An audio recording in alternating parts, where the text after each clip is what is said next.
एक समय की बात है, गरीबदास जी महाराज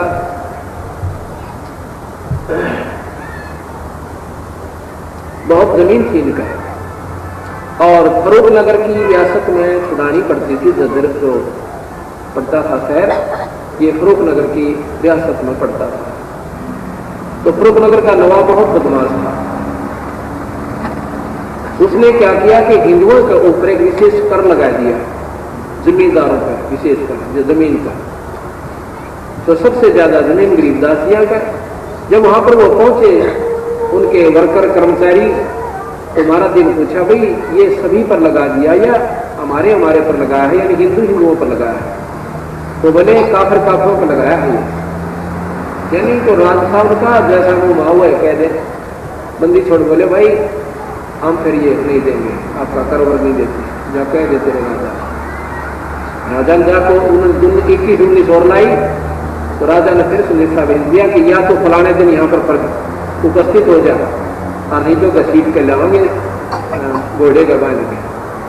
गरीबदास जी महाराज के साथ 4-5 हमारे जैसे भक्त और साथ में गरीबदास जी फरूख नगर पहुंच गए। जब फरूख नगर पहुंचे, पता चला कि वो मुर्जिम आ गए।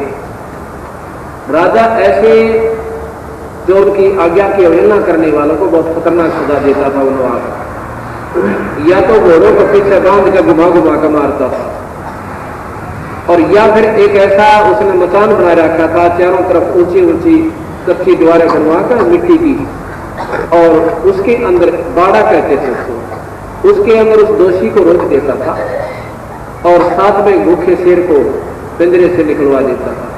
और वो भाग कर और शेर उनको ऐसे नचा कर मारता और खाता था। साथ में सारे नगरी वाले को कह दिया जाता था कि सभी आकर के उस तमाशे को देखेंगे बाई ऑर्डर, कि ताकि और भी इस बात से घबरा जाए कि राजा की बात का अवहेलना करने की ये बूढ़ी सजा होती है। गरीबदास जी को बाड़े में रुकवा दिया सभी भक्तों के साथ। राजा अपने मकान पर बैठ गया, जहां पर राजा और रानी देख कर तमाशा देखा करते थे बैठ करके। चारों तरफ से दुनिया देख रही है और गरीबदास जी सामने बैठे हैं, और 5-4 भगत जो गए थे वो भी साथ बैठे। भूखे शेर का पिंजरा वहां से खोल दिया जाता है और शेर एकदम ऐसे टूट का पड़ता है कि जैसे अब खा जाएगा। बंदी छोड़ गरीबदास जी ने ऐसे कर दिया।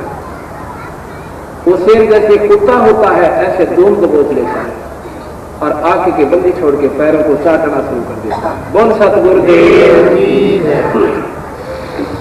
इस बात को देखकर सभी को पसीने आ जाते हैं। गरीबदास जी खड़े हो जाते हैं।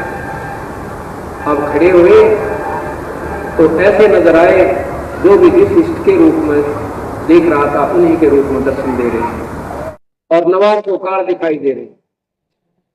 नवाब ने वहीं से हाथ जोड़ दिया, महाराज जी मुझे बख्श दो, और नवाब को कार दिखाई दे रही। नवाब ने वहीं से हाथ जोड़ दिया, महाराज जी मुझे बख्श दो, और नवाब को कार दिखाई दे रही। नवाब ने वहीं से हाथ जोड़ दिया, महाराज जी मुझे बख्श दो। बंदी छोड़ बोले नीचे आ गया। नीचे आ गया, डंडा प्रणाम करे, खाड़ी कर लिए, पैर पकड़ के छोटे को कहने लगा, तो अल्लाह की जात हो, तुम खुदा हो, मुझे रब बख्श दो मालिक, मेरे से गलती होगी। कहने लगा मेरी बात सुन दे ध्यान से, क्या कि ये कर किसी पर नहीं होना चाहिए, या तो राजा समदृष्टि होना चाहिए, आपकी जरूरत है, आपके ऊपर आश्रित बेचारे सब कपाल बच्चे हैं, या तो सम्मान कर रहे हैं, और नहीं तो भाई इतना खतरनाक कर इस समय में कोई भी फूक है। फिर कह दिया कि जी में साथ तेरे राजमा नहीं होगी, अब बचती नहीं।